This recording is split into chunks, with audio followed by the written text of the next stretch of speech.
Just hang tight.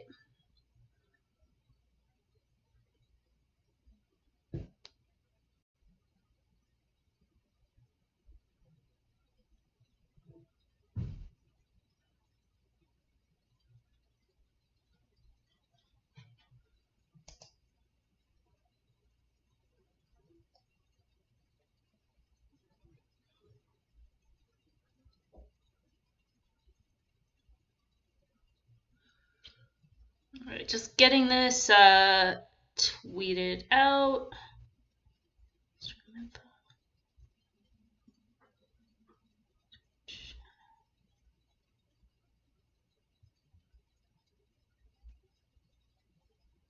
All right, guys, hang on. I'm just tweeting this out. It's always a bit of a process. All right, here we go.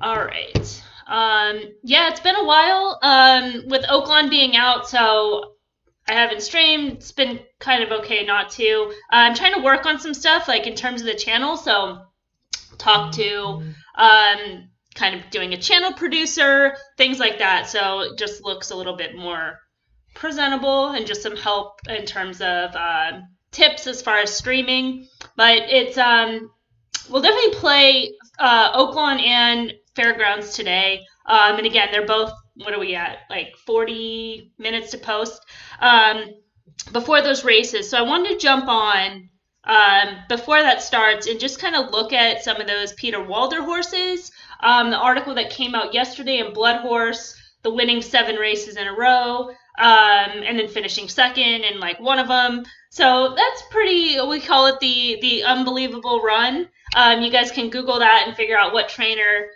said that. The initials are JS if you want a little bit of a pointer on that.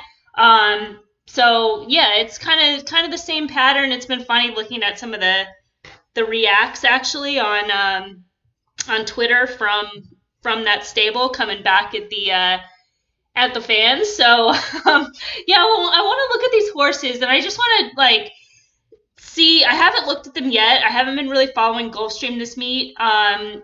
Just kind of jumping in and out. So this is going to be like a live like react Andy looking at these races, looking at these horses specifically, and just want to kind of see like did these horses fit?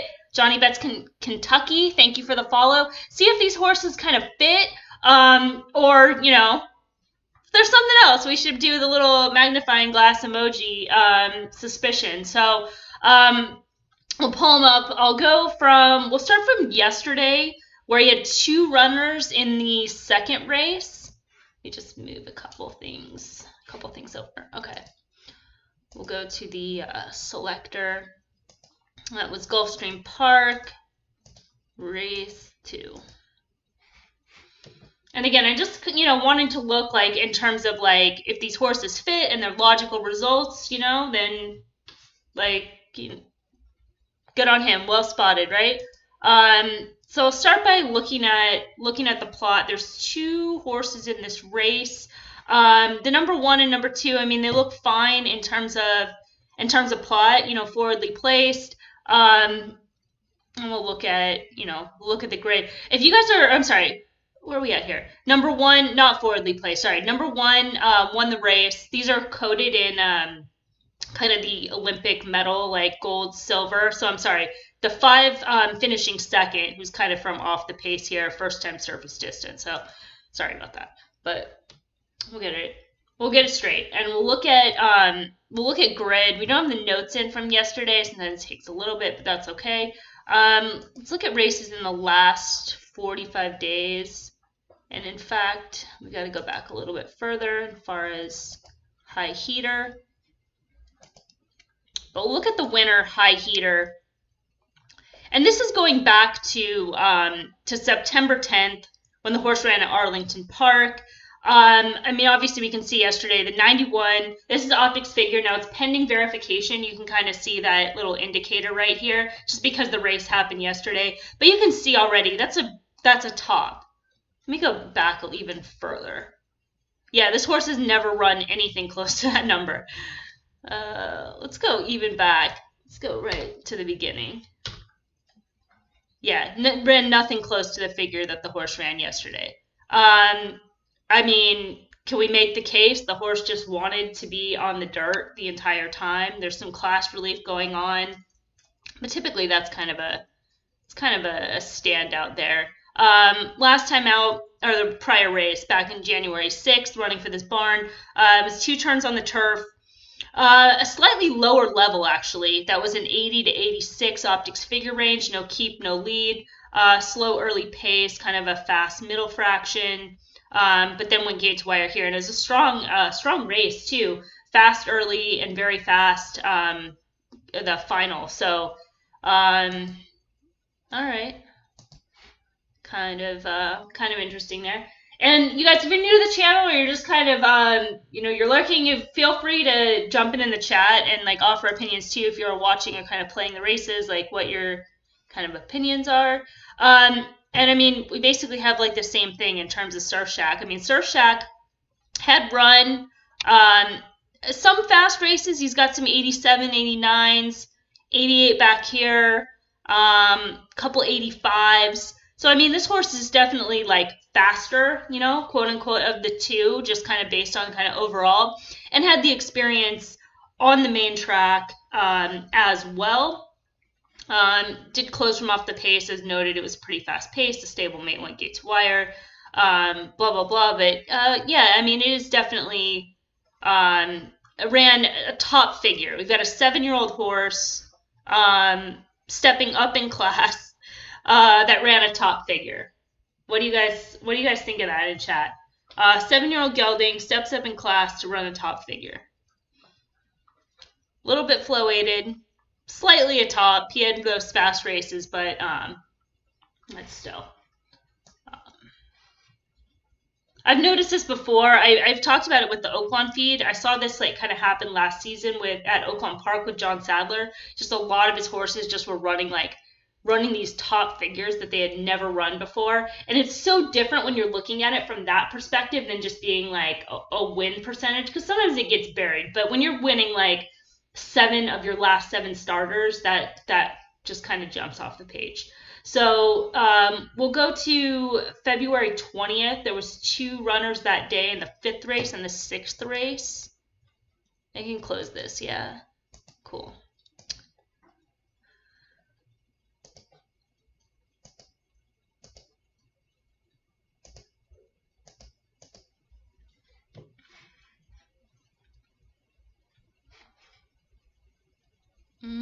Horse called Northern. So again, another horse, that had some early speed. The pace setters in this case ran 1-2. Let me just kind of confirm that down here. Yeah, they ran like 1-2 around the track. Number 2 Northern and number 6 Combination for Safi Joseph. All right, so let's look at the grid. We'll look at number 2. Sadler does so well. Oaklawn, not this season. Not this season. Last season, he crushed. This season, I don't think he's had a winner yet. And he's had some horses that looked seemingly live. But yeah, they're not, so far. I mean, still got a couple months left of the meet, but struggle bus. All right. So we'll look at the 2. Not quite a top on this horse. He had some 86, 92 at Calder or Gulfstream Park West back in October. And then naturally, we could see some regression here. Ran those kind of 2 big figures. Ran a couple big figures, actually. So some regression. Was a first to quit. It's a change coming from Gulfstream Park West to Gulfstream Park at the championship meet. So it was kind of cycling forward. I don't think that race is anything kind of suspicious there. And the same in terms of pace. They went very slow early, very fast late, with those pace setters running 1-2. So that result seems, pretty logical. The horse, that's not what I wanted to do. The horse kind of cycling forward seemed to make sense. Had those races on par. Let's just look at the rest of the field. Yeah, I mean, the rest of the field, just kind of a quick look. There's nothing. Looks on par. Looks on par for that race. So certainly figures at, what did he win at? It's kind of a good price, actually, close to 4 to 1. All right, we'll go to race 6.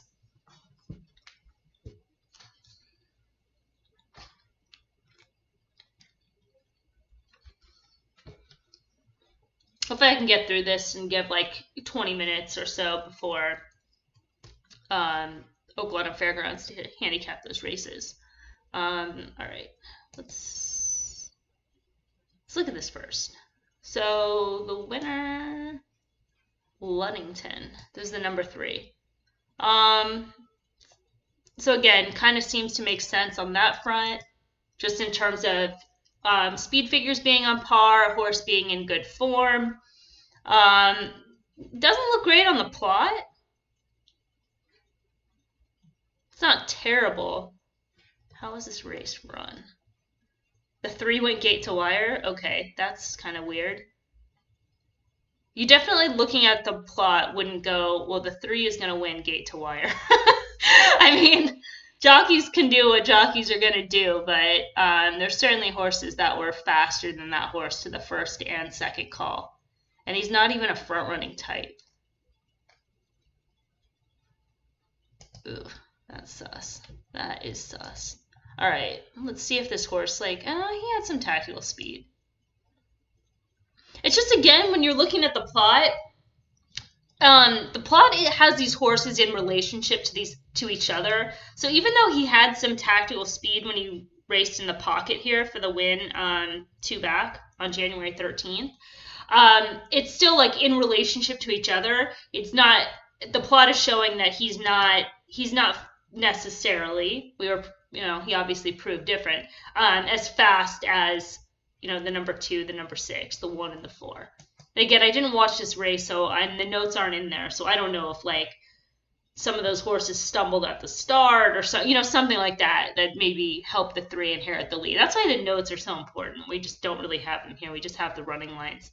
But yeah, I mean, the 6 on the plot looked like it had more tactical speed. It was a very slow pace.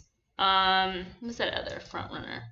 The 2, Cove Blue. What happened with this horse? Maybe there was some trouble at the start or something. Not really a front runner as well. But I think they figured he'd be out in front just kind of based on running at those higher level. Had been running, kind of contesting a very fast pace. Okay, that makes sense. I can see that. This guy comes from off the pace. He can show some speed too. The 1 a little bit. Yeah. And then the 4 not much in terms of speed. He was forwardly placed, but did very slow and average paces. Does that make sense? Chasing a slow average pace is not necessarily an indicator of speed. And then the 5 was a closer on the turf. So let's look at Luddington a little bit more. Bring it out to a year, and we'll look at the 3. Definitely improved for the Peter Walder barn. Are you guys seeing what I'm seeing here? This is going back 360 days. We can go back further. That wasn't quite the filter I wanted, but I'll take the long cut.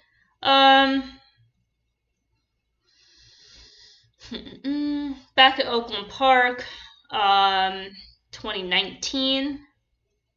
Started to find some fast races here. Just like before, I mean, this is the difference between speed and class, how they're separate but can also go together. And so class is the ability to run those fast speed figures consistently. Okay? To where Luddington, prior to these last 2 races, kind of popped with a fast, the quote unquote fast race every now and again. But for the most part, he's running low 80s. Those couple outliers here, but outside of that, it's maybe the low mid 80s. So this was a big step up on January 13th to kind of run that race. And that was a fast. That was a strong race too. So stepping up in class made sense. A little bit of regression, very slight. And I think tactics probably helped on that front because of the very slow opening half mile to be able to hold on the front end. I don't know why those other horses didn't run this race. Yeah, I mean, the race shape was like kind of slowing late still, kind of the way it looks like to me. Like the 4 and the 6 faded. All right. Let's move on to 219. So that was on the 20th. That was the 2 winners that day. Sent out 2 horses, 2 winners. We'll look at February 19th.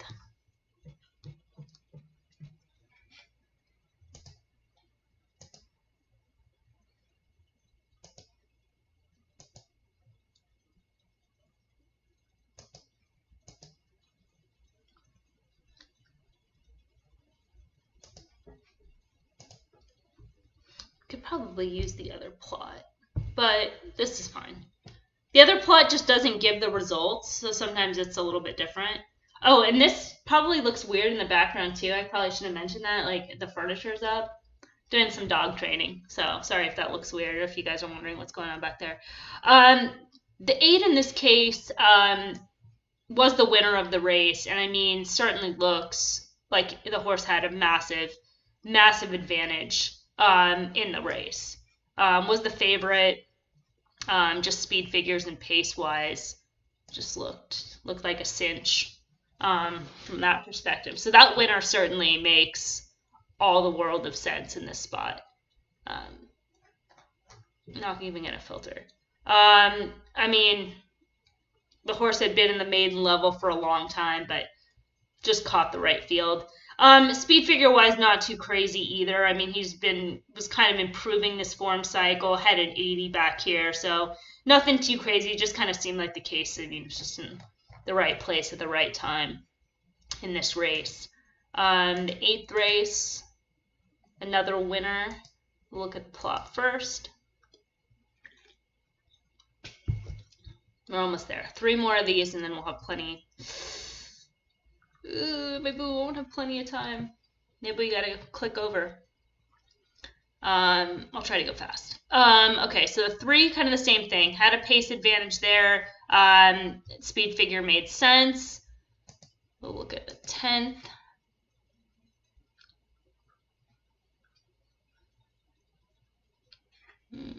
Five. We have a lot of unknowns. Oh, came off the turf.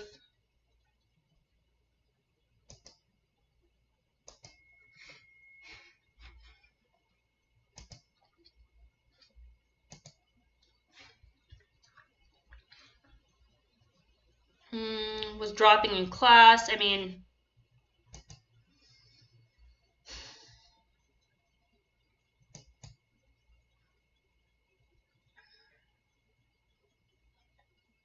definitely a top. I mean, had the 75 here. The drop in class. Fast though. It's crazy. Another horse that just kind of changed his running style and crushed. And it wasn't even a slow pace. Like some of those other ones was like a very slow pace. You're like, okay, cool. You know, the horse, nobody else went. The horse went out in front. This horse went fast for the opening half mile, very fast for the 6 furlong mark. Came home slow, but 12 lengths clear. I'm sure they weren't asking the horse at that point. Weren't asking for run. So, you know, when horses are running like their top race and they're coming out of their running style to do it, it's a little interesting. All right. Last one. 218.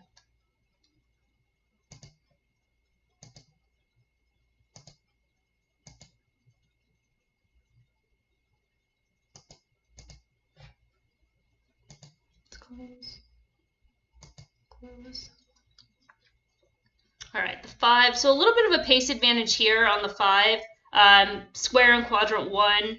Let's see how this horse won the race. On the front end, gate to wire. We're kind of seeing that pattern quite a bit, right? You guys have a lot of these wins are front running wins. And some of them make a strong, you know, makes sense. Like this one's a square in quadrant 1. Like that's how this horse wins, gets out in front. The other ones were pretty dominant, quad 1 placings. So certainly makes sense on that front. Oh, there's probably a better way to do that. Yeah, let's do a better way. Let's look at this horse individually. All right. So another one too that was like moved from the turf to the dirt was first off the claim. He'd run well in the dirt going back in 2018 and really hadn't spent much time on the main track since. Ran well here. I mean, I could definitely see why they would switch this horse up to the main track. He's got some sneaky form. And he's got some hidden speed too.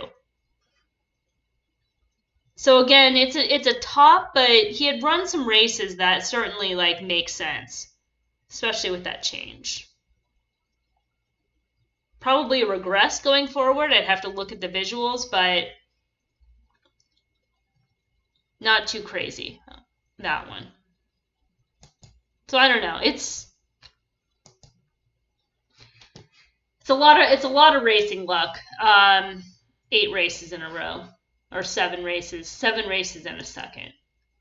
But anyways, again, if you guys are listening, feel free on your thoughts on that. But task at hand here. So let's start at Oaklawn Park. We'll look at this first race, and I wrote about this race on Circles and Squares. With the number 7, who's currently 4-1. We'll see. I mean, it's not a great price, but there was a scratch. So let's get the right plot up. And kind of the way that I was looking at the number 7 is in the past, he's been such a deep closer. And so I found it interesting that he was sitting in quadrant 2 today, which just, again, that puts horses in relation to each other. So in the past, his relation to the other horses of the field was more that deep closer position. And today he kind of moves to where he could be kind of a more mid-pack trip, and obviously has some finish. In terms of the contention, it's a snowflake. It has the 2 and the 6 out in front, the 2 stretching out. The 6 was a no keep last time out, kind of a similar maiden level. The 6 obviously, has a little bit more preference with that surface distance, and then as well as the optics figures that are on par. But the 7 has optics figures on par as well. And then last time out had legit trouble. I was live on stream. I don't know. I'm sure some of you guys that are there were live when this happened, but there was just like a major crash, like around the turn, and it was brutal. And it took out like some of the runners in the field. Tis the Journey being one of those horses. And he was making a move at the time. Like the race was starting to slow late. He was starting to move off the far turn and just, had to take up to avoid, a further bad scene going on. So I think he's worth a look back in this spot. But let's go through the other horses in the field, and we'll definitely look at who, favored are in this race. The 2, obviously probably going to show speed. I think that was the other thing that was kind of interesting about the 7, just in terms of like a pace scenario, why it was kind of interesting with him in quadrant 2, is there's really no real confirmed front runners. A couple of them have shown speed at certain times, such as the 6. He was kind of the best of the speed back here at Ellis Park on August 28th. So likely to take up that role. The 5 could maybe show a little bit of speed. Doesn't look like it gets out of the gate all that well, but he was coming out of those shorter races, and they're going to try to stretch out again. Jason Barkley's been sending out some live horses this meet, so probably pretty well meant. Sort of what you see is what you get class-wise. This is a little bit of a step up if you're kind of following optics figure range on that front. The 6 is currently the favorite at 2-1. The 1 is the second choice, Western Pharaoh. Makes sense as well. Maybe they can show some speed this time. Second start of the form cycle, stretching out, cut a muddy track, 6 furlongs on January 30th. Another one just doesn't get out of the gate well. But in terms of class, maybe that just kind of moves him forward here. So 5-2 on that front. The 2 is 9-2. Talked about him. He's got those extended layoff lines. Second start. Just kind of need to show a little bit more at this point. Barn change as well. The 5 we talked about. The 4, first-time starter. Not getting much support. 15-1 morning line. Currently 17-1. And then the 7 we talked about with him. If I filter the speed figures, he kind of rises to the top in here. And certainly when we look at distance, like the route, he looks, pretty solid. I mean, just consistently running those fast races. So for him, it's just going to come down to trip, getting the right trip, getting the right pace, Joe Rocco's aboard, getting him in the right position this afternoon to compete.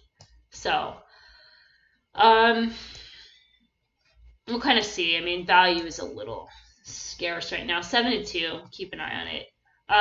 But let's look over at Fairgrounds. I feel like I'm looking at these Fairgrounds races for like the first time because I looked at them like a week ago when they drew. So it's like basically like brand new. The number 9 right now is currently the favorite at 2-1.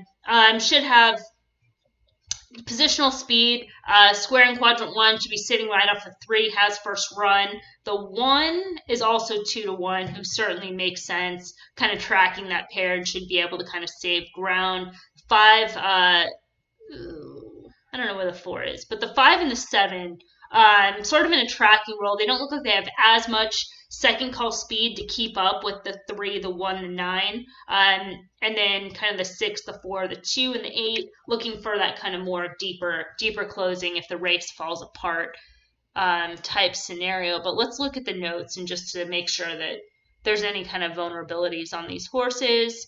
It looks like they were trying to get the number 1 on the turf. That's a little bit of a negative in some. I mean, he's fine. Obviously, looks fine on the plot, but tried to run on the turf on January 24th at a higher level, the same optional claiming level from January 3rd, and then now drops for 5. I mean, fine, but it's a little kind of red flaggy in my opinion. A little bit slow, kind of regressing on the number 2. Where's the number 2 on the plot? Deep closer. Yeah, might not have the pace to close into today. Subtle move up in class, kind of seems like an every other.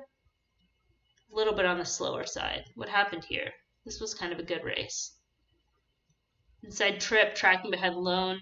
Was flattered by the trip. Okay, that makes sense. Flattered by the trip. Massive drop in class on the 4. But probably needs it. I mean, this horse is like not competitive at all. The 68-67 kind of puts the 4. And that's why the 4 probably looks so different on the plot. Currently 7-1. We'll have to see what the 9 looks like. But the 4, it's not impossible. 5 is a little bit slow and is probably going to get cooked by the 9. The 6, save ground here. What was this kind of setup? Top 2 in a photo for the win.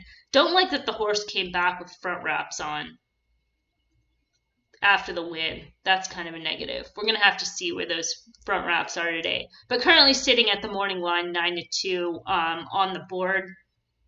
The number 7 was given a favorable trip last time out. Duel between horses, kind of took off the pace and then took over as the race was slowing late. Almost 18-1 winner that day, so probably that was kind of the time to have the horse. Today 12-1. Number 8 looks a little bit on the slower side. Just hasn't run much this season at all. Where's the 8 on the plot? Surface distance. Can't make a case more than for underneath. I mean, the 9 looks fine. But at 8-5, I mean, improving. You could say that, 56, 70, 72. Plotty. What's this equipment note? Looking for the removal of the wraps. And then the wraps came off here, and he ran second, and the wraps came on.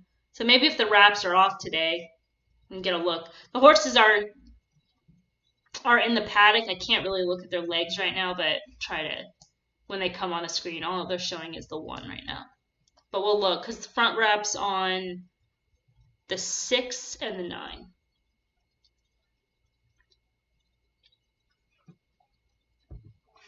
Again, I think the 4 is a little interesting. And it's kind of dirty on the plot, just kind of due to the placement in terms of class, just running a little bit tougher than where the horse belongs.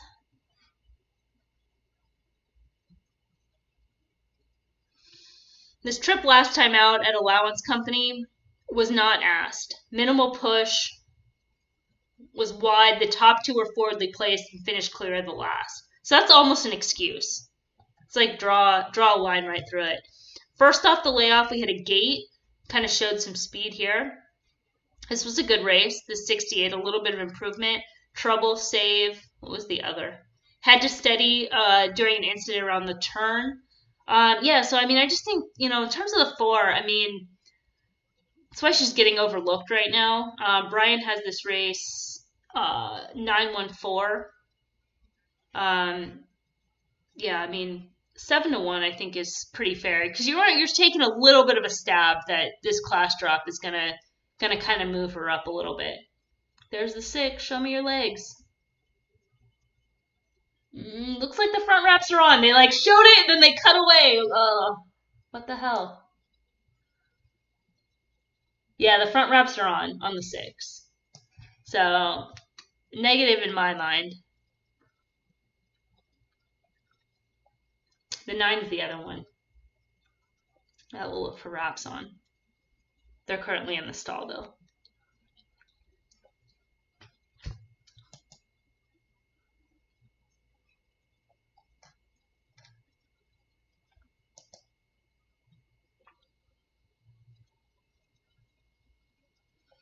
The 7 over at Oaklawn Park has drifted to 5.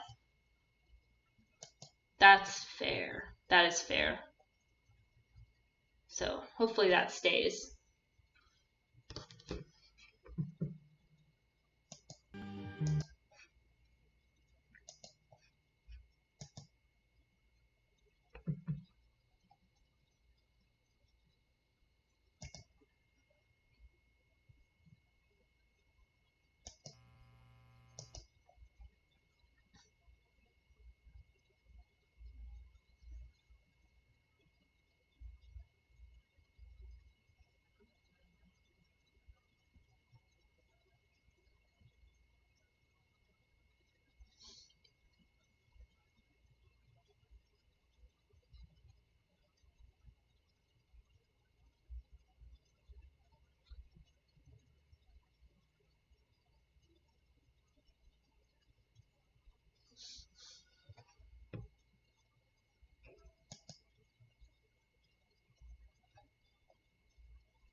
So I'm just right now, I'm looking at the horses on the track, betting a little bit, but looking at the horses on the track at Fairgrounds. The wrap's on the 6, the 7's on the track, 2 more to go. Let's look at this 9.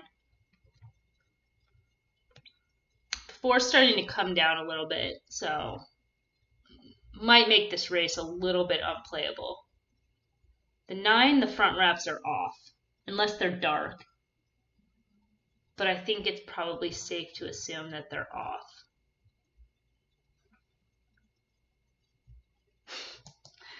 They look off to me. If you guys can see like on a better view, if they're dark wraps, but they're definitely not the white wraps of the other horse. Also, you guys, after being off for like 2 weeks, the chat is so quiet today. Figure everyone would have so much to say with like the 2-week break, but everybody's very quiet.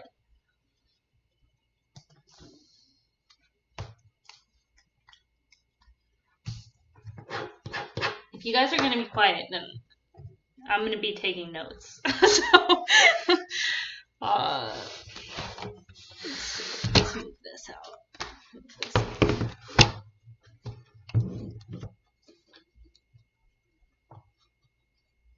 All right. With both these races again, scheduled post time 1 o'clock for both. 4 minutes to. I'm gonna stick with Oaklawn. Like if they end up running at the same time, we'll watch both. But I don't know if I can like call both.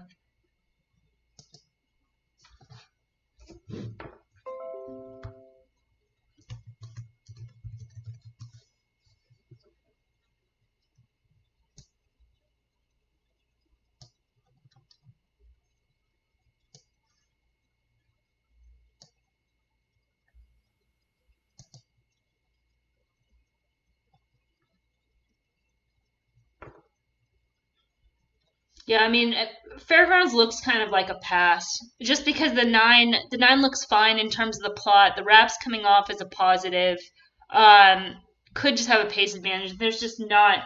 Four is currently no. Is that 4-1? There's not enough like meat on the bone, so that can be a pass there, which is fine, and we'll just focus on this Oaklawn race. Let's see what this 7-6 exacta is. The 6-7 is $10.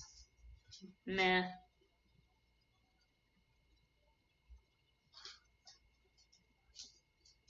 7-6 is 14.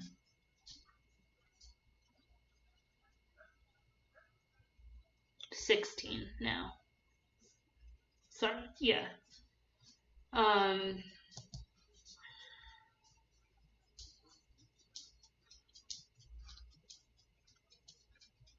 Better than 10. I'm not crazy about the 2 or the 1 at those short prices. 6 and the 7 is pretty much it. I guess the 5. Let's remember that 5.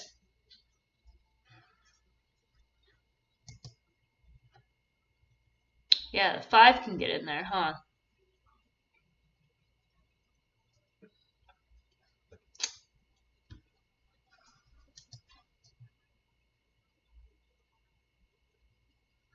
About the same.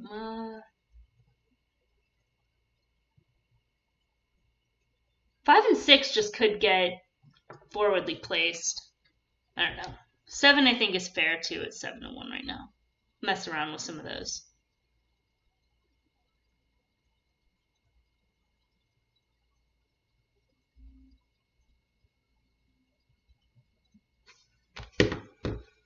All right, they're going to the gate, so it looks like Oaklawn's going to go before Fairgrounds anyways.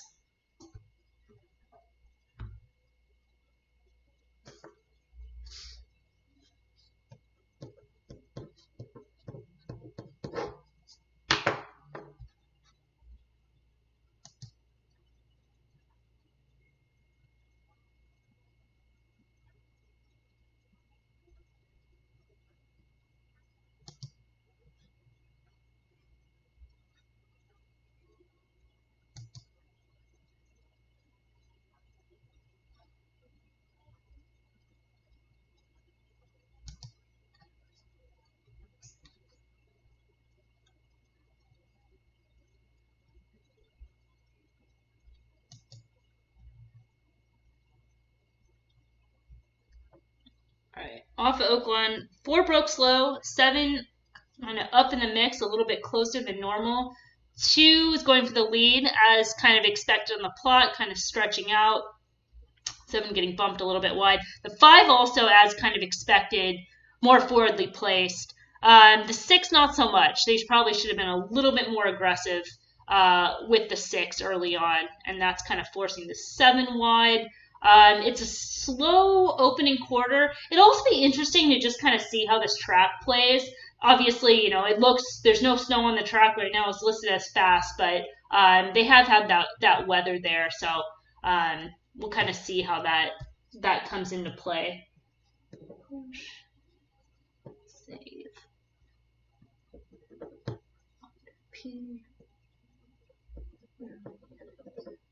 God, they're going really slow.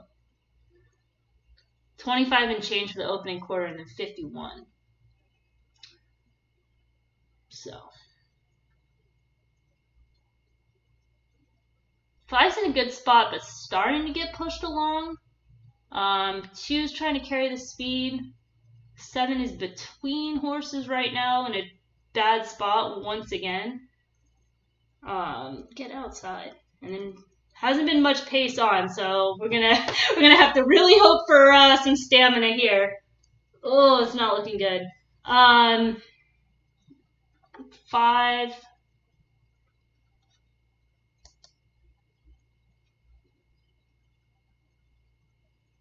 5, 2. Yeah.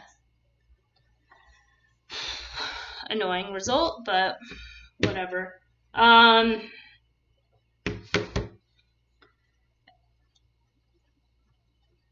Shit price at the end too. Fuck. Oh well. Gotta move on. Pace was not great there, so they're going towards the gate at Oaklawn. Galaxy 30. The 4 being not the most willing to load, which is something that horse has done in the past.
Let me put the plot up for Fairgrounds right now, so we can kind of see. The 1 is out in front. The 9 broke on top and then kind of gave up the lead to the 1. Now the 1's going clear.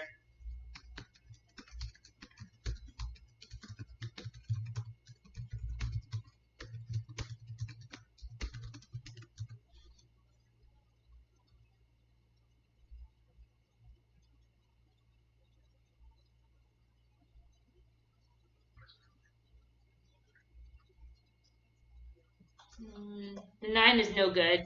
The 4 is no good, Fairgrounds-wise. The 1 looks like it's going to be able to control throughout. The 2 and the 3 are going to be tight for second in that spot. But yeah, 4 is no good. And the 6 with those front wraps on, complete toss. Complete toss. Just such a negative.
think I've seen a race that slow at Oaklawn all meet.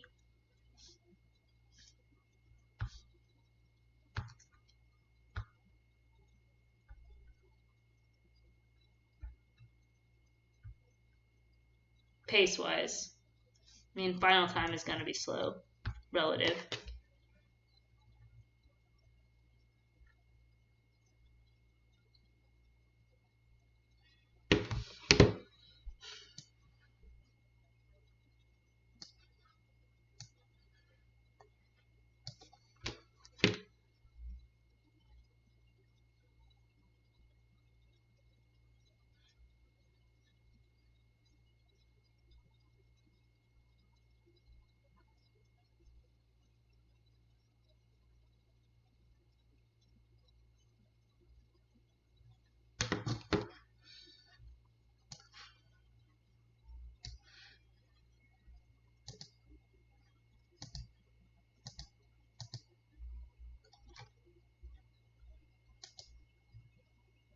What the fuck?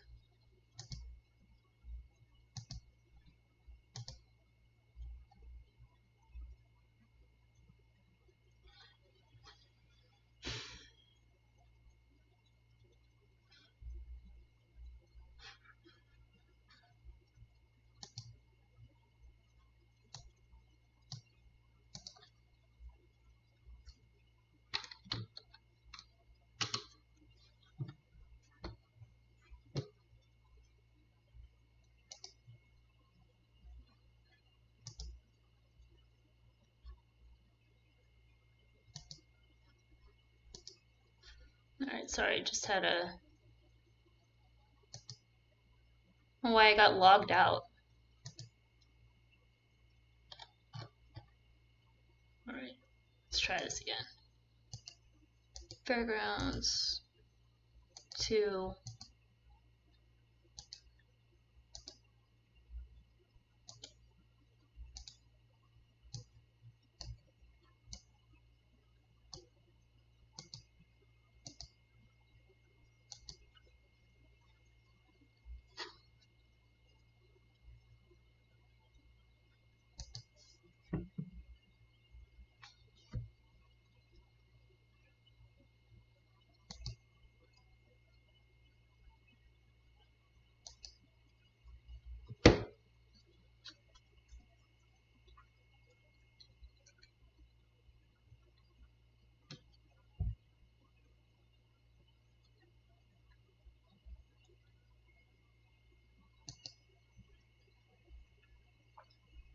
It's a pretty unexciting race coming up at, at Oaklawn. We're definitely going to have to use the board to kind of find out where to go in here. The 7 is probably going to be favored. It's my guess. Yeah, it looks like the 7. Second off, big drop in class. Currently 3-1. Then the 8 and the 5. The 8 also second off, the same kind of big drop. Makes sense. In terms of plot, yeah, 7-8 kind of getting a tracking trip. There is some contention. The 5 is a closer, not as exciting on that one. First race back after 194 days. I mean, taking money off the 12-1 morning line, so I think that's worth following just in terms of drift. Because that could be telling, you know, with the track. Let's see what these workouts are.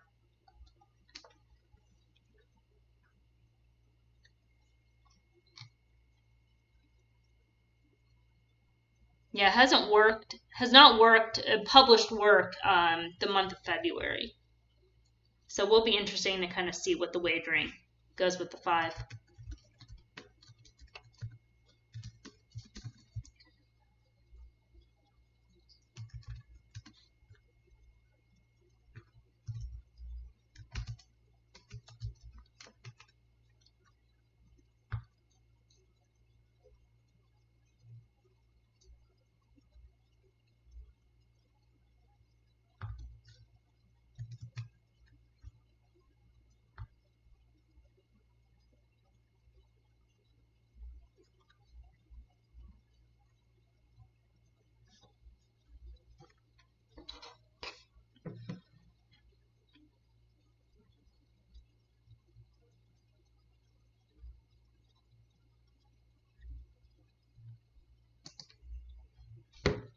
close that down for now. Let's see if anybody else on the plot.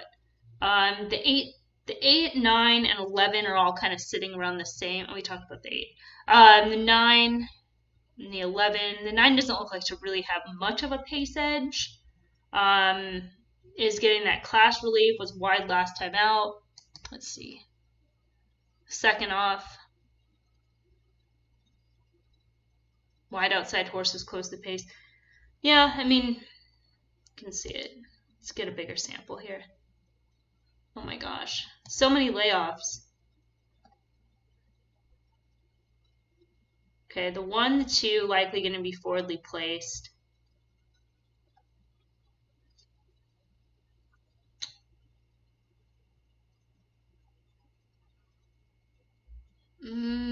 That's a pretty strong race. They were going to run on January 30th. Oh, I should have kept that open. Another Jason Barkley horse who won the last race. But yeah, the 3 looks pretty strong. I know it's the layoff, but maybe they bet the doubles. Did work here. Consistent work tab. I'd keep an eye on that one. That looks pretty intriguing. At 12-1, quad 1 square. Let's see. Not great. Deep closer. That's the problem with the 5. It's just deep closer. Coming off the layoff, it's kind of tough. The 7 makes sense, but another one, well, yeah, another one that's sprinting is more of a closer.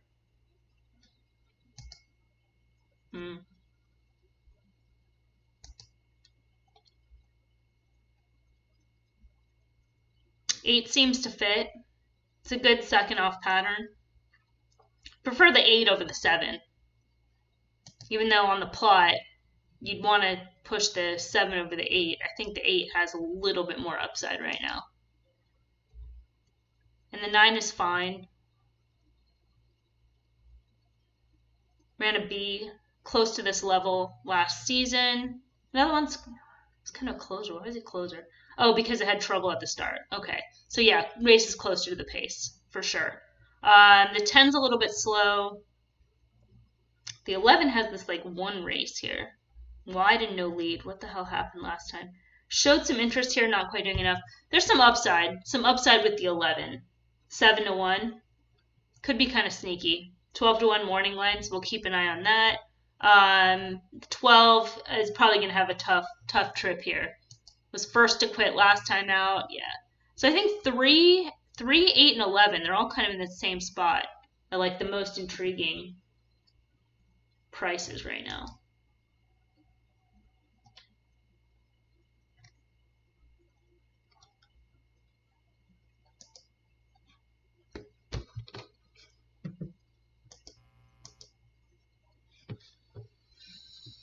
All right, Fairgrounds. We'll look at Fairgrounds 2. Big favorite right now, the number 2. Looks pretty solid on the plot. It is a fast speed rate. On the turf, rails at 8 feet. Does that horse get cooked?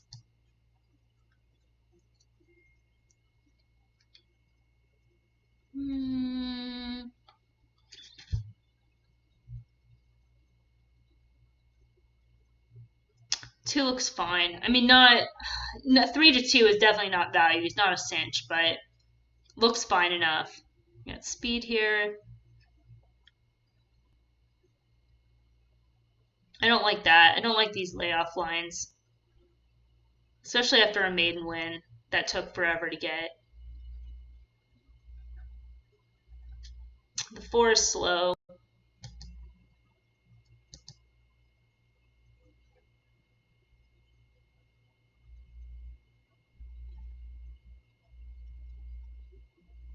I mean, this is a better pattern. Compare the 2 Bonfochet runners. 1 at the maiden 30 level, wide move 73, which isn't a top by any means. And I mean, if this horse had been entered, I know the races have been off the turf, but if this horse had been entered off the turf after that maiden win, that would be something. But 50 days recovery, I don't know why that horse would need that. So again, like the 5, third start off the layoff, improved and now comes back in 27 days. That's more of a logical time frame. So I prefer the 5, 12 to 1 over the 3, which is 10 to 1. The 3 they're not even touching. 5 to 1 morning line. Brian is going 1 2 6. We're on the 6 right now. So the 6 needs to drop in class, like no doubt. Certainly fits at this level. 6 is fine. Yeah, I mean, that's the problem. 2 and 6 are fine. Some upside on the 7. 8 to 1. Had an improved back here on the turf. Inside trip making up ground from off the pace. Sneaky close. Then ran wide on the dirt. Looks like a turf horse last time out. They're bumping up in class. First off the claim. Still, this horse is kind of interesting. The 7. Taking money too. 8 to 1 morning line. Currently 7 to 1. Foster also has the 4, who's 22 to 1. Where's the 7 on the plot? I mean, if that pace is as fast, certainly could get a trip. The 8, no turf form for Joe Sharp, who runs horses on the turf. I mean, that's kind of weird. And then the 1, I don't trust the 1 to repeat. Took hold early to race inside from off the pace, move outside off the turn in a drive to win on the left lead. What was that race shape too? Yeah, and it was a flow aided. So the 1 is not for me. The 1A at least is not for me. The 1's not really for me either.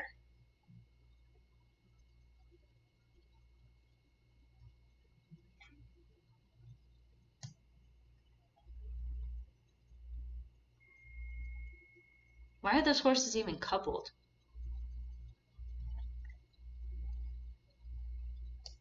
Chat, does anyone know why the 1 and the 1A are coupled?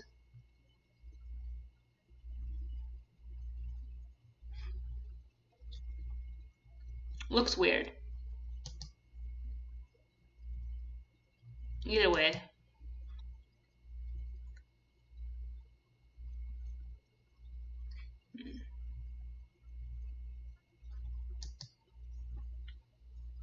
Let's go back to Oaklawn.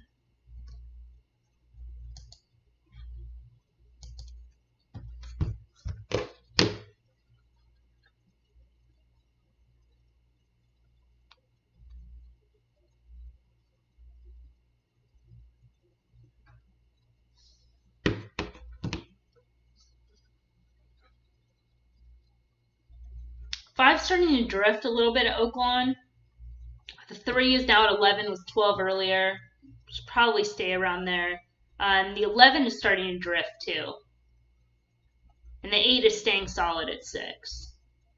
So 3, 8, and 11.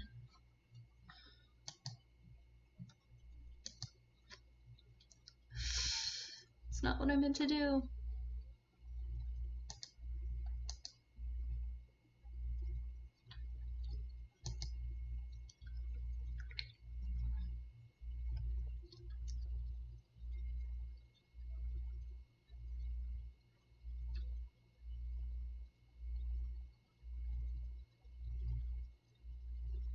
This race looks to set up for off the pace. 6 is a bomb in race 3. That horse is definite use. The 3 is the favorite, according to the doubles. The 7 being the second choice. That horse makes sense. The 2, yeah, even the 4 could get pace here to close into because there's so much contention. Fire speed rating 63. All right, let's look at this race.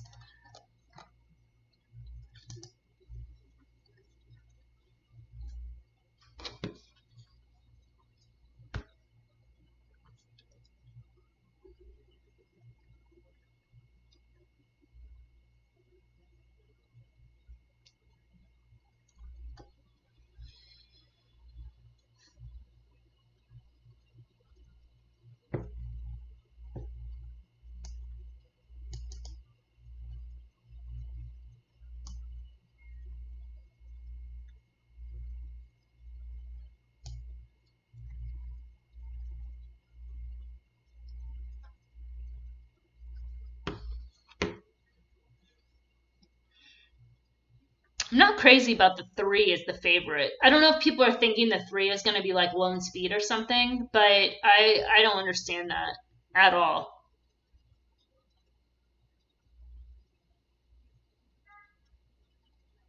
Yeah, that horse is like not a use. Um, 3, the 7, oh, the 4. Yeah, the four is totally playable in here.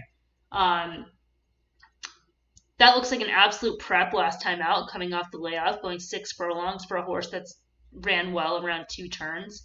Should have pace to close into. Should have a little bit, not necessarily speed put into her, but being a little bit more assertive today in terms of trip. Certainly possible. 5 looks kind of meh, a little bit slow. Definitely has to be forwardly placed. The 6 is the horse that's a bomb that looks good on the plot. That horse is just a must use on price alone. Oh, but is that why? Because the Navarro numbers? Fuck. I bet that is why.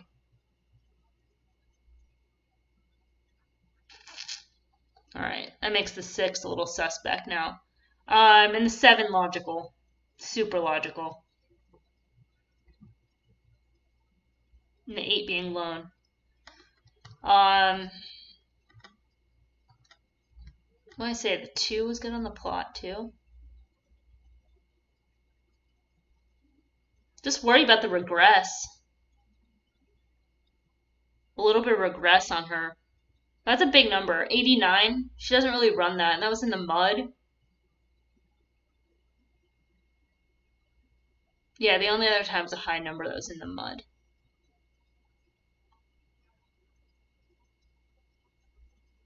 And it's going to be a short price.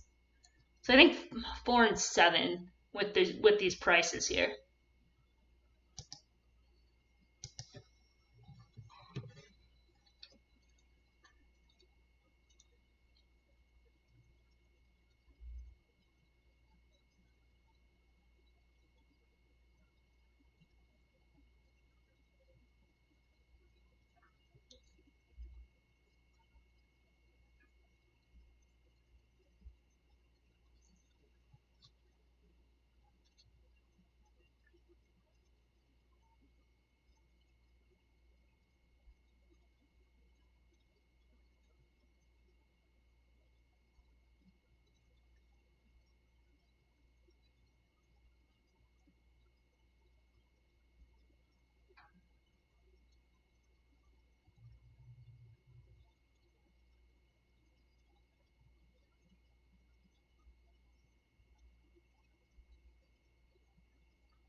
I'm thinking 5 and 11 in race 4.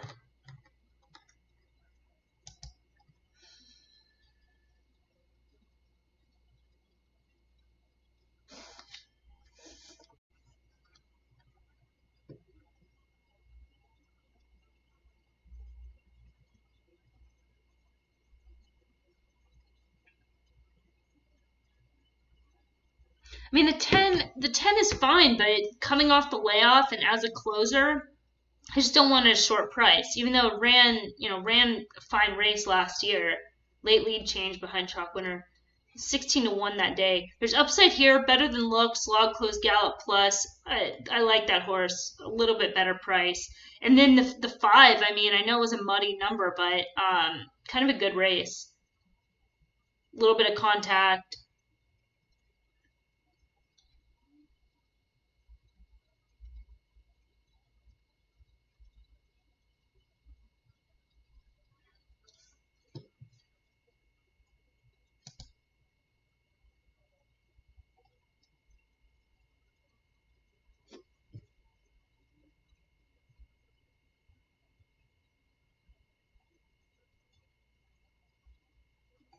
One of the first time starters here. 1, 2, 1, 2, 8, 9, 12.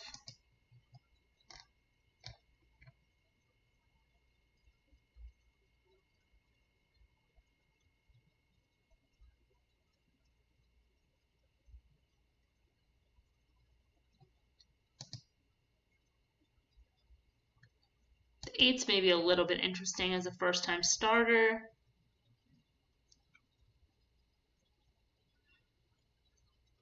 No works in February. It's kind of tough though.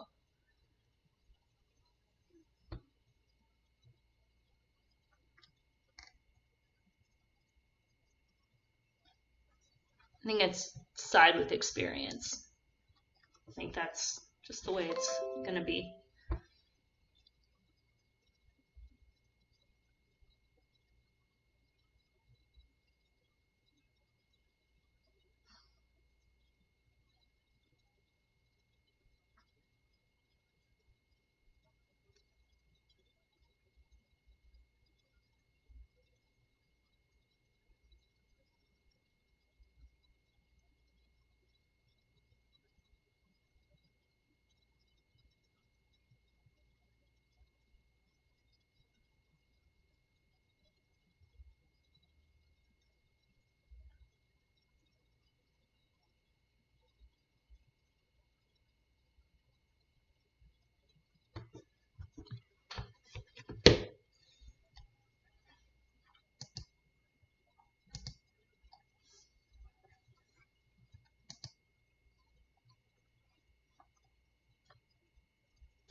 But Brian Hernandez Jr. for Paul.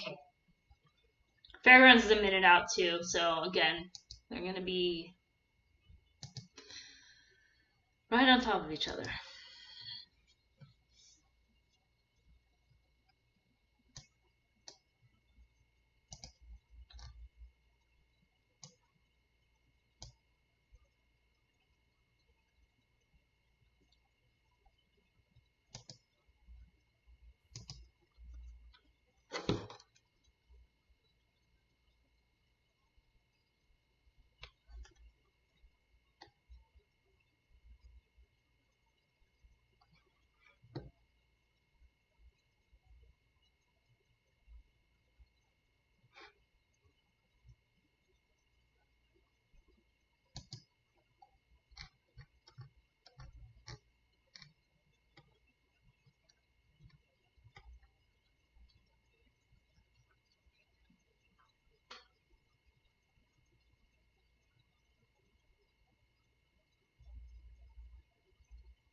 The scratches in race 5 are really painful. Because the 7 looked like it was worth a little bit taking on, but now they just look so dominant on the plot. One of the horses I like scratch. The 10 I don't mind either, but I don't know if the 10's going to get a trip.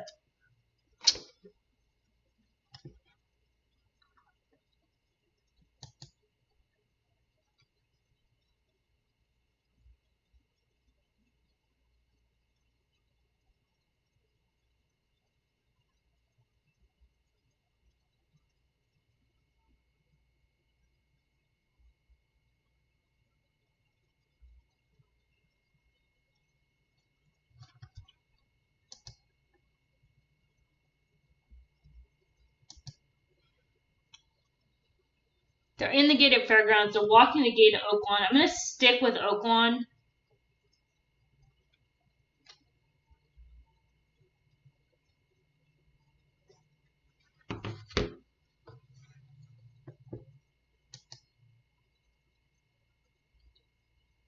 Just because the chalk looked possibly too tough.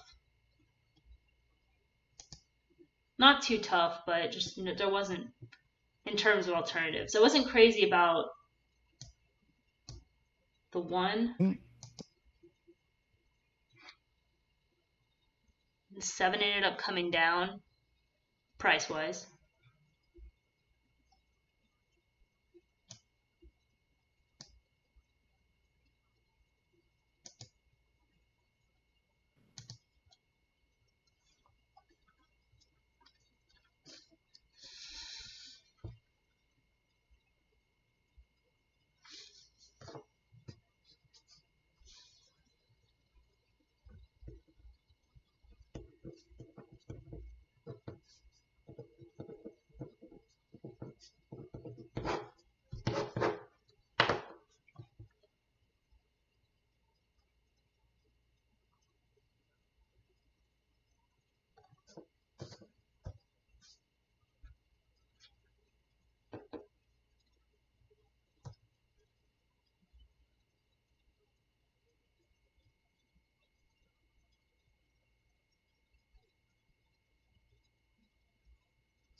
Something got completely left. 3 broke slow. 11 was even a little bit slow.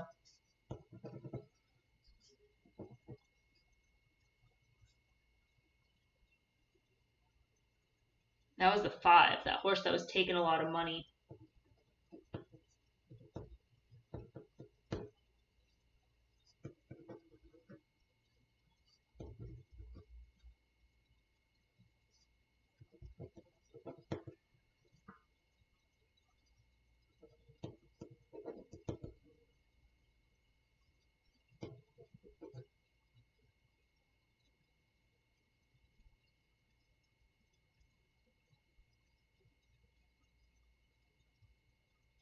Five made a big move in there to get in the race. That horse was definitely live.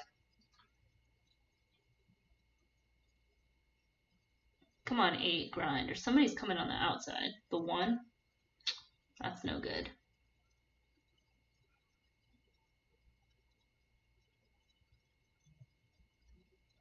Yeah, that 5 was hell alive. That's what they knew for sure.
Oh, that 6 ended up winning at Fairgrounds. Damn, maybe that race was the playable one.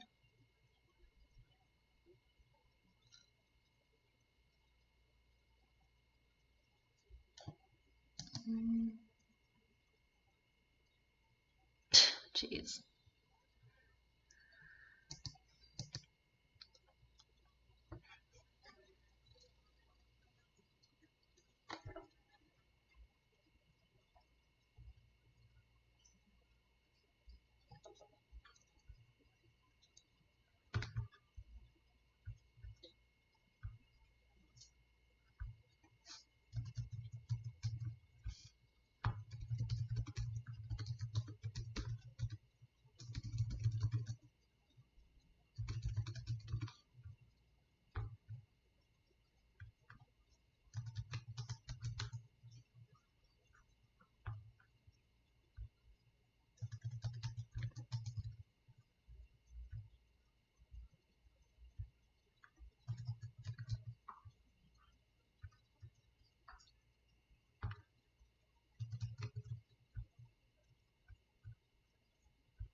$110 horse.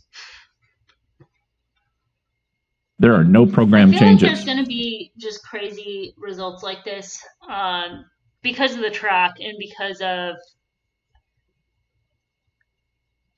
the break and like missing training.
Sorry, you guys. It's a little bit quiet today. I mean, we don't have much going on in chat. I don't know. First off the layoff, I guess, here on the Twitch stream. A little bit quiet. Plus, these results are just throwing me off. Claims. Trying to get a feel for what's going on. So a lot of thinking. Maybe that's why I'm so quiet right now. But jump in on the chat if you want. Was the one impossible? Kind of. I mean, it's definitely a $110 horse if you've ever seen one. Definitely got the surface distance trip. Had the pace to close into. Super tough beat for the 2. I just think it was one of those. I mean, the 5 probably should have won that race. The 3 showed some run after that slow start.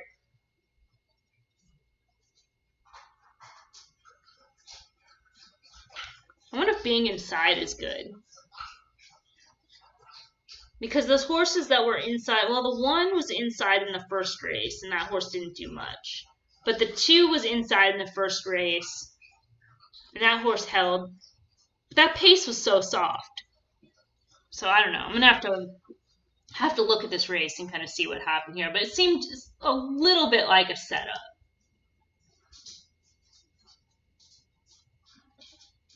A little bit like a setup. See how far back the 5 just gets left?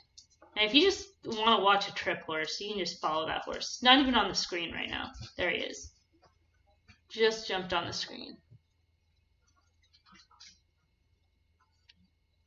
Yeah, I mean, the 1 is just getting kind of a great trip. Totally stress-free, kind of saving ground, has a fast pace. I mean, compare that first race. I know it's a route, this is a sprint, it's apples to oranges, but 25 and change. See that 5 making that move? Boom. 5 even gets in front. Not quite. Yeah, he's like right with the 1. But just that slow start and move just kind of zapped him. The 2 having dueled inside the 7, 8, and 9 is like life or death to stay on. 12 ran a sneaky good race, actually, because that horse was like super wide throughout. He ends up staying on pretty well. Maybe that horse is worth upgrading a little bit. 10, 6, and 11, no excuse. Oh, the 11 was Slog.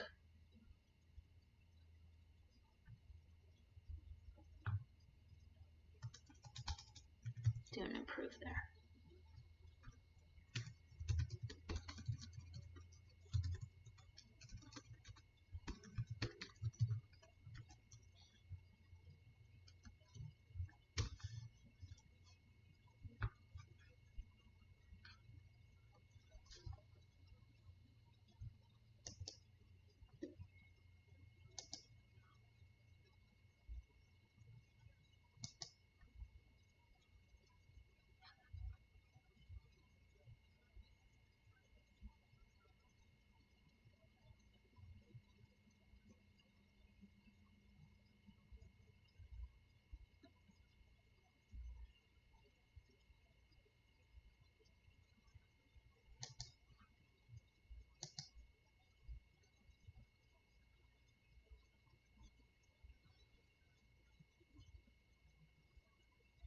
So yeah, I mean, I think the 1 just kind of got the trip. That's all that can be said on that front.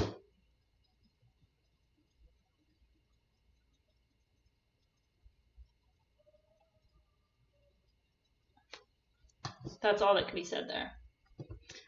I mean, this race, I'm gonna handicap this real quick. Where I thought the 2, I was looking ahead for that pick 3, was a little bit. No, the wrong direction. Could be a little bit vulnerable here.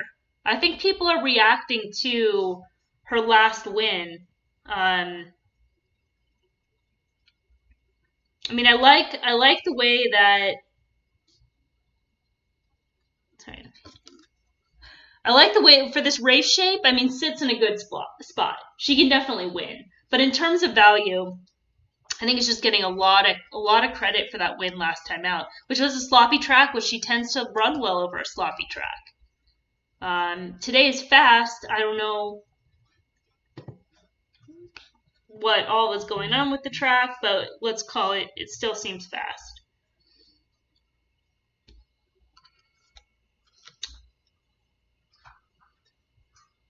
But yeah, see, I mean, runs an 89. Let me pull up the 3. I mean, the 2, just because she's the favorite right now.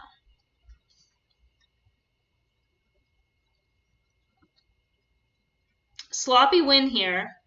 Runs an 88. Kind of got the right trip. Was running in the turf. Was running fine on the turf. I mean, those are, they're fine races. B minus, whatever. Breaks slow here. Fast track. Gets on the mud. Wins with a wide trip. The top 3 finished clear of the breast. Had flow. So, I mean, just got a really good setup. It's a lateral class move. I'm just not sold. I'm not sold at 2-1 that she's like as strong as perhaps the public is suggesting. The 7 I thought looked really strong in here and is currently the 4th choice. The 8 is taking money. The 8's got to clear from the outside and get loaned. There's no loan trip today. There shouldn't be a loan trip today. And then the same thing with the 1. The 1's going to need that same type of trip from the inside. And she ran a top last time out. So I'm not crazy about that one coming back in 18 days with a top. Paired. But even in this case, look how much she regressed. Ran a top on 10 for that cycle. On October 18th, ran back in 11 days and didn't do much. And it's kind of a similar pattern. Ran a top, returns in 18 days, and is going to have pace pressure. I mean, that's what it comes down to. The 8 and the 1 are indistinguishable from the 5. The 5 is 11-1. But the presence of 1, 2, 3 of them negate them all. Too slow. Too slow on the 5. What's up with the 3?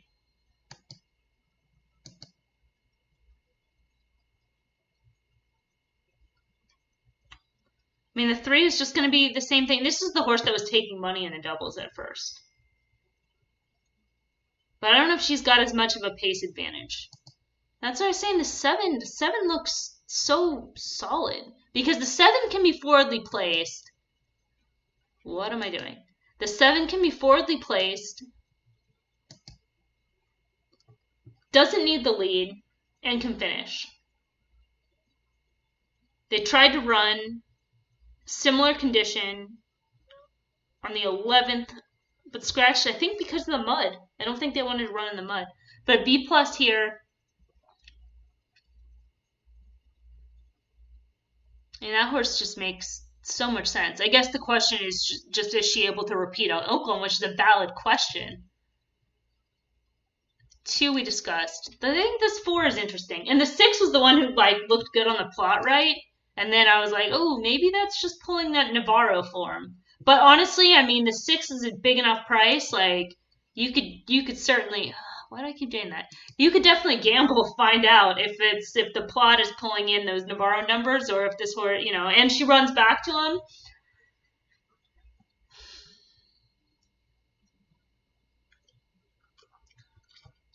If I had that 1 in the last race on a ticket, I would be definitely wanting the 6, just because I'd want as much coverage as possible, trying to bring that one home. The 4. That's where I was going. Yeah, the 4 to me just looked like a prep last time out. As much of a prep as they could give, right? And then coming off the layoff, 25 days, ran 2 winning races, won both those races at Oaklawn going 2 turns last year. And most of her form had been sprinting prior, but maybe they just kind of figured out after all this time, this is the key. And with the pace scenario being quick, having that sprint race, I mean, certainly, makes sense to run a good race in the spot at 9-1. So busted ticket was 4-7.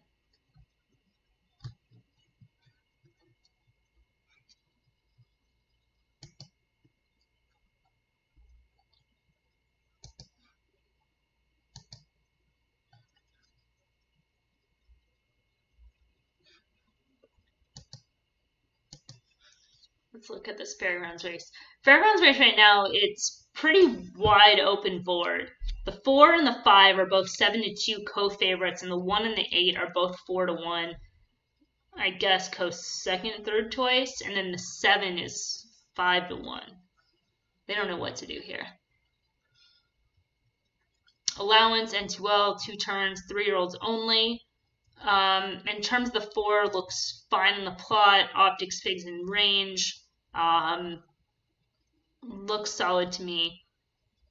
The 1 ran the speed figure last time out to fit. The 7 has the number back here. That was on the turf, though. The 8. Let's look at the grid. I think with the 3-year-olds, we're going to have to look at the grid. We need these notes. The 5 just went to the favorite. Now we can get a play here.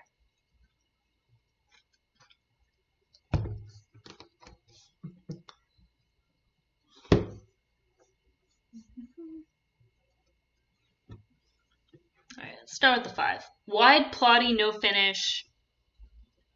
That's not great. Outside horses on hold track with pace setter. She just looks below.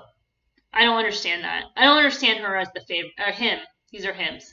Don't understand him as the favorite right now. Fine, but like no real edge. The 4 is faster. Granted, that was in the mud, but I mean, you got to only work with what you got. The horse is improving with each start. Maybe over the top, you could make that case.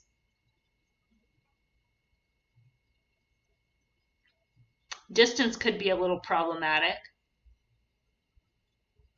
Maybe that's why people are siding with the 5. We gave the 6, I remember on the stream last time, we gave the 6 as a bomb, 17-1. Just because there was so much hidden form. There was these races back here over the summer that were like in the 70 range. And it was like, oh, it just looked like the horse wanted to go longer. And had a good trip. Like, free trip, saved, just, I mean, not quite on the level of the top 2. This race looks softer, though.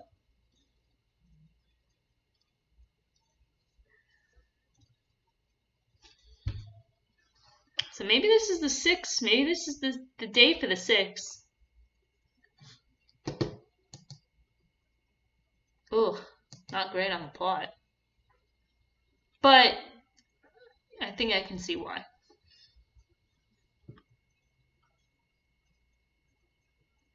Best the speed, best the speed. This one maybe wants to be forwardly placed.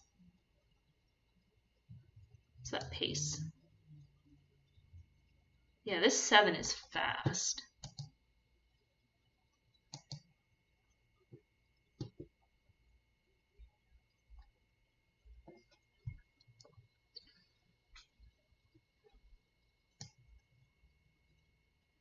And the 3 got a setup on debut and is stretching out. I think the 6 is like the, what's up with the 1? Improve. And the 1.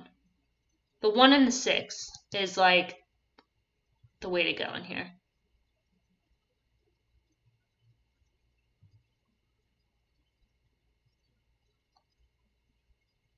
The 4 is super logical, but I'm not wild about the distance, and again, could be over the top because improving with each race is not easy to do.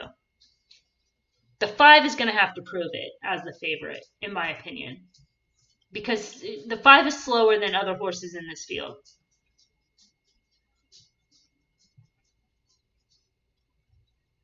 A couple good races here, actually. All right, because chat is quiet. There's only been a couple people on like the entire stream, which is fine. That's gonna happen. We know this all the time. This is like the one thing, and I'm like, I'm gonna stream horse racing, and no one's gonna watch, and it's just gonna be me talking to my computer. Cool. So that's just gonna happen, I guess. But I mean, if nobody's on, I'm like, I don't know. I can feed my dog and do other stuff. I'm planning on streaming Saturday. all races at Oaklawn Park. It could be a long stream. Maybe I'll try to find somebody to come on to talk to me. Because Chad, if you guys are going to be quiet, then I'm going to need some company here. So maybe that's the case. Let me go through the list of people that want to do some Oaklawn, some races. But so we'll hang out. We'll hang out for these next two, and then see how that goes.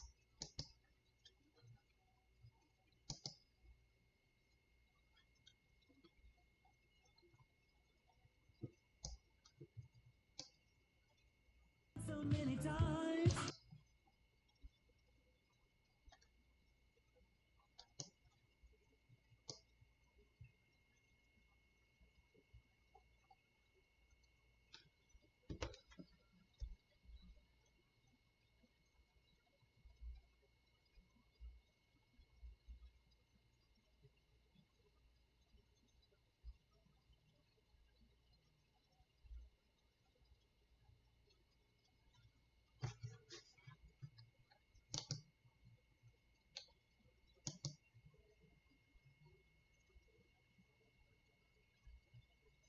Four with front wraps on at Oaklawn. Oh shit.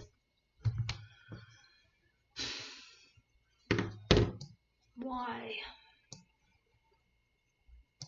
I just make sure that's not an error.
Yeah, the four is first time front wraps.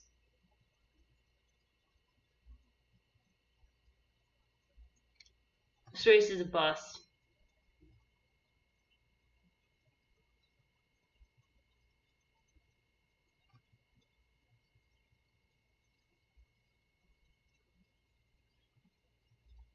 Alright, so fairgrounds. Fairgrounds it is.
else? Hang out with me. No one else is. We have 2 viewers.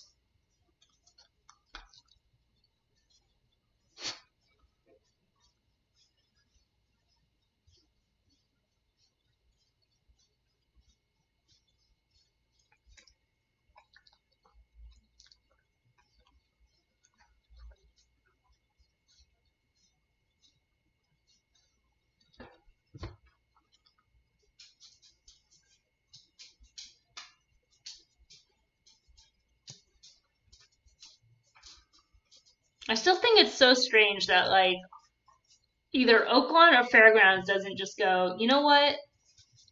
Let's start at 12:55 or 1:05. Just that little buffer would be all the difference.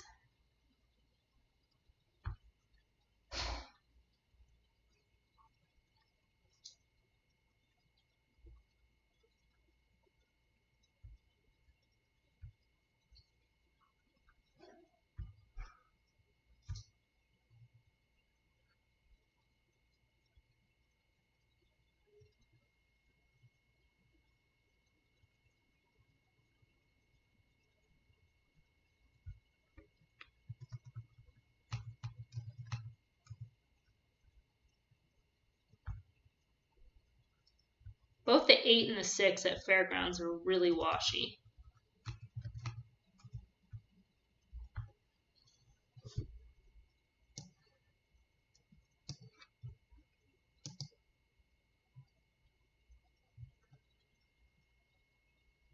It's not something either of those horses, to my notes, have been in the past. So it's going to get noted today.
I feel like Oaklawn's like waiting on Fairgrounds right now, which would be nice. Let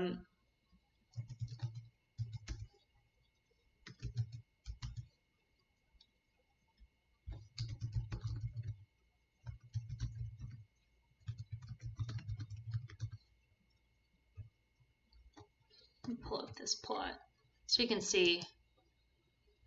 It's about how the plot thought. We got the 7 and the 8. The 8 rushed a little bit, broke out, went to clear. The 7 is on hold, rating off. I just hate that. Like, why are you letting your rival like get a lone trip? It makes no sense. Like, I don't know. I'm not a jockey.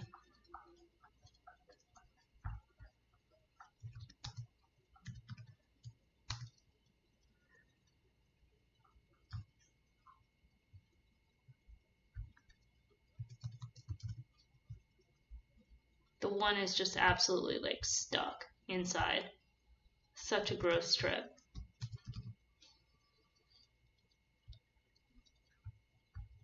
Six has been wide throughout. Not great either. This is dust. I can already tell. Oh my god, the 1 just is getting like worse and worse.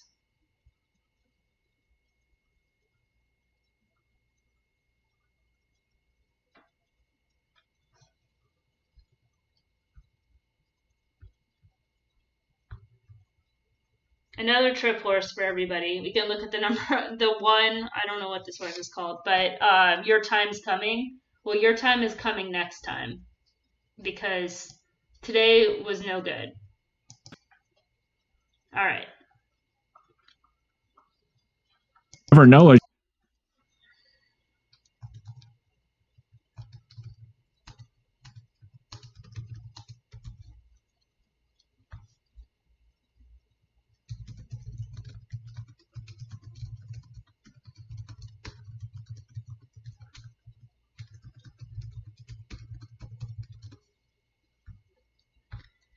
Oh, let me pull the plot up for this.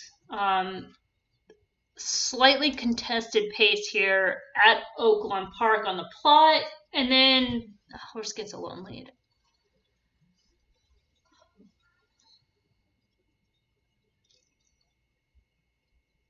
A 2 being the favorite. It's not the best trip for this horse, I don't think. Being wide stalking, but being out in the clear, let's see. Let's see.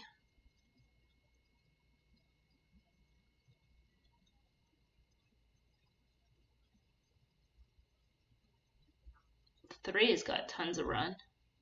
3 looks the winner to me, like right here.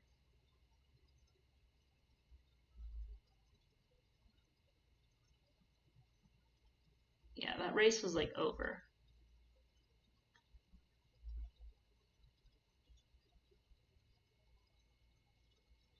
Yeah, the 2 was such a bad favorite today. Just so much reacting to that trip last time out in the turf course. 5 got the right trip. 7, the 4, that was such a tell, man. First time front reps, that like kept me off that entire race. It was just not even playable. 4, 6, 8. All right, I'm a bust. All right, I'm probably not going to swing tomorrow. I don't know. We'll see. I'm looking forward to see this software explain. Yeah, I mean, usually I'm gonna actually log off right now, so this sucks. But yeah, I mean, we're going like race to race. I'll stream all day on Saturday. Going through the races. I'm handicapping in real time, like going through the race. Well, all right. Since you're asking, seeing this software explain, let's look at the. We'll handicap the next race at Fairgrounds, the 4th race.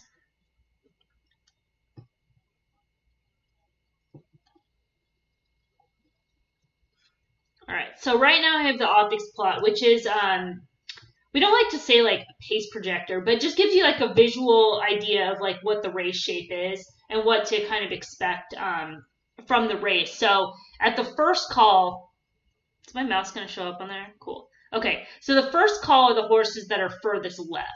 So furthest left, you can kind of expect like the one and the 11 to be forwardly placed, the 8 and 4 close up tracking, then kind of moving more towards the mid pack. Actually, I had a different filter on here. More towards the mid pack would be like 5, 7, 9, 6. 6 is like height. No, not 6. Sorry, 5, 7, 10, 9. And then off the pace runners are 2 and 3. And so with the circles and the squares, this is in relationship, all the plot, the position on the plot are the horses in relation to each other.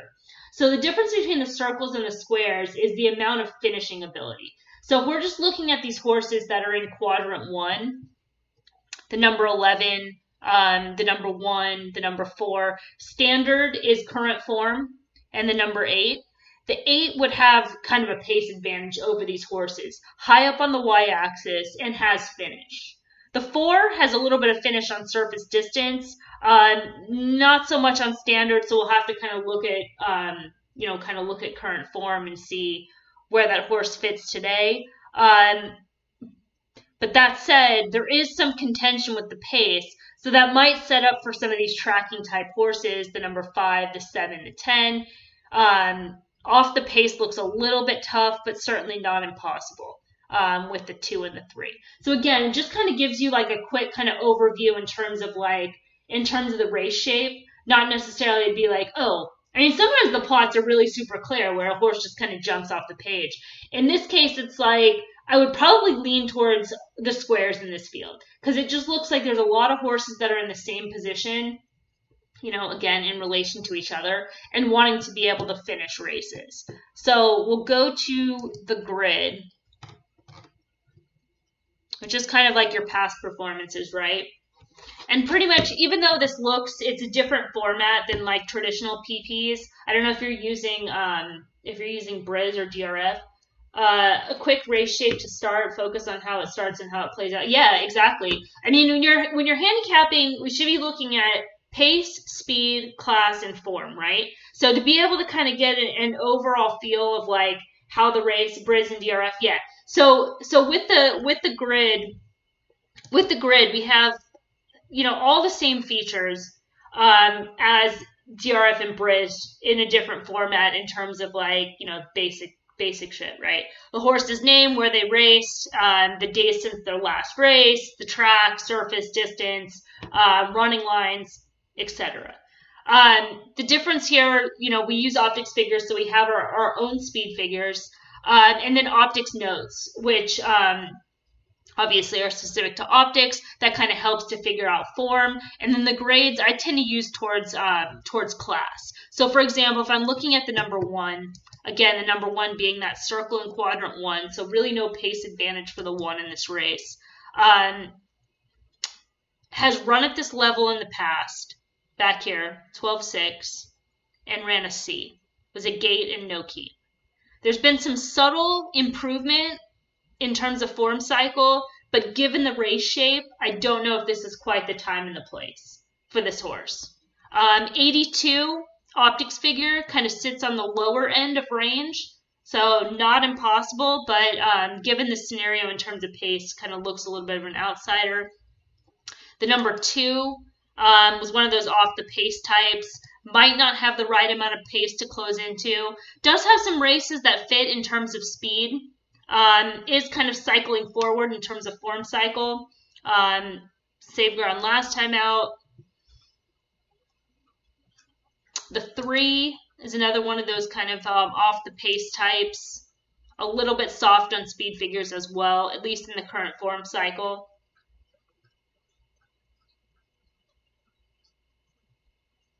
Yeah, I mean, trip is going to be tough.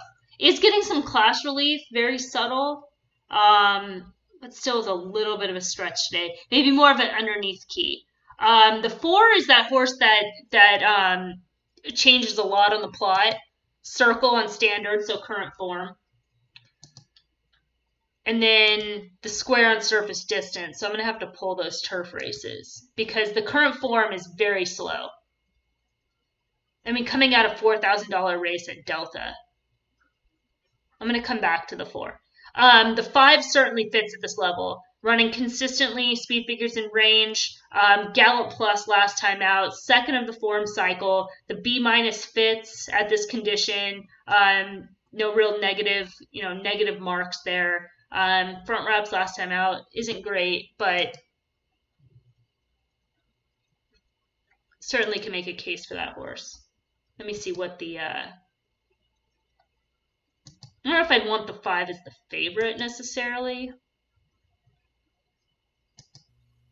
But 9-2 right now. Those notes seem a bit special, as other forms might not have your insights at all. Interesting. Yeah, I mean, notes is the difference maker. It really is. I mean, having understanding how the horse ran the race that they did is like the most important tool out there, right? A horse ran a race fast but had everything in their favor. You want to know that horse had everything in their favor. Like the 2 horse in the last race at Oaklawn Park, we could just kind of tell by the notes that horse just kind of had a setup last time out, and people were betting that horse off that setup. The number 7, let me look at the plot real quick. Number 7, possibly in that tracking trip again. Looks kind of like the main track races. Yeah, the main track races look stronger, so a little bit suspect surface distance today, but could make the case. 5-1. The 8 looks good. Oh, the 8, yep, as we talked about. Looks like a best of the speed type. Ran at this level on December 6th, was pressed that day. What was that pace? Slow early, fast late. And then slightly higher level last time out. Covered up trip plotty, but again, facing kind of tougher allowance type horses. Been trying to run back, 3 times had to scratch off the turf, so certainly seems like they've been intending for this horse to get back on the turf. Same thing with 9, just a little bit soft, especially for these connections. The 9 is favored right now. Looks like a bad favorite to me. There's nothing about the 9. Some scores are larger than otherwise. That same with the circles. Yeah, because it's in relationship to each other. So like if you're looking at like the quadrant 1 standard, the 8 has a stronger finish than the 4. The larger the circle, the less the finish. So the 11 and the 1 have 0 finish at all. They're going to go to the front end entire completely in that spot. So that's why. The bigger the square, the stronger the finish. The bigger the circle, the less of the finish. If you want to think about it as like that type of spectrum, right? Like big circle here, super slow, no finish. Big square here, tons of finish. I'm out of the frame. I'm definitely out of the frame. Big square here, lots of finish, no finish at all, and then everybody else is kind of in between. Okay. Squares typically better than circles, but again, if you have a circle that's like alone on the lead, then yeah. This is amazing. You're an amazing tutor in this format. People love double MC garden and pet because it's low. Yeah, that's good. Hopefully I understand this product. I pretty much stare at it every day. The 10 is interesting here. I think the 10 has some upside. Currently 22-1. That's kind of crazy. I mean, look at this horse on the plot. This horse could definitely win from this spot. And then we'll look at the form cycle. 1 was coming off the layoff. It was an off-the-turf race, a wide trip. What does this other say? It was a 4-horse field. Okay, so that's fine. Claimed out of that race. Safe ground. The top 2 are forwardly placed throughout. So it was against kind of the race shape that day. Went to Delta. Looks like a turf horse. So ran on the dirt, open length chalk winner. The field was spaced out behind the wire. So you could almost like excuse the last 2 races. They tried to run on the turf. I don't know why they're trying to run 12 furlongs, but whatever. Last week the race got scratched off. Maybe just run somewhere. But anyways, there's some upside here. Take that for the data. Maybe that's like a key right now. 11-year-old gelding with back-to-back layoff lines, a press, no finish last time out, circle in quadrant 1. Yeah, not great. So, I mean, to me, just kind of like looking at this field in terms of like playing, I would definitely try to beat the 9 as the favorite. That horse doesn't have any advantage. Could win, but as the favorite doesn't have any advantage in this race. The 10 has upside at 21-1. It's just worth a stab at that price. A little bit more logical becomes the 5. The 5 moves up, maybe kind of the most likely at this point. So maybe at first I wasn't that excited, but 5-1, especially if those wraps are off. If those wraps are off, it's game on. And then the 8. And then the 8 as well. The only concern about the 8 is just if it gets kind of in a speed duel. But pretty much like the 8 and 5, 10 being value.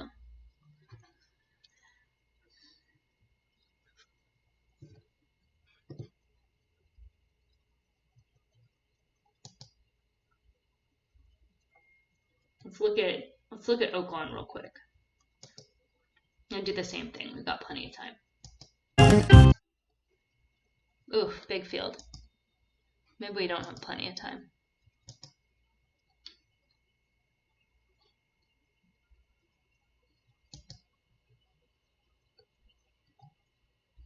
I'll skip for now.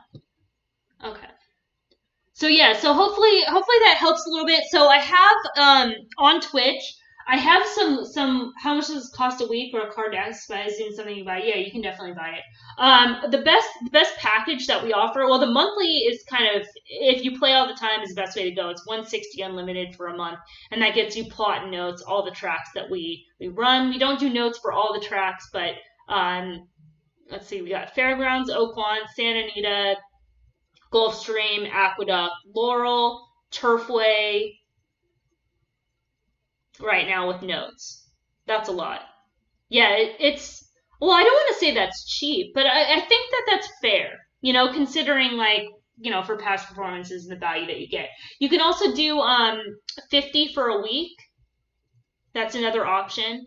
It's 50 a week. And there's daily too, but and we do sell dailies, but I think for the most part people play, and it's just like anything. Like if it's something new, you want to get practice with it. So yeah, not cheap. I knew you meant. I'm just giving you a hard time. Yeah, it's extremely good value. I mean, doing like notes for one card like would be like 160 in labor, because it's hours. It's hours of work right there. So yeah, it's definitely a good value. But in terms of I'm gonna shut off the stream because I do have to feed my dog.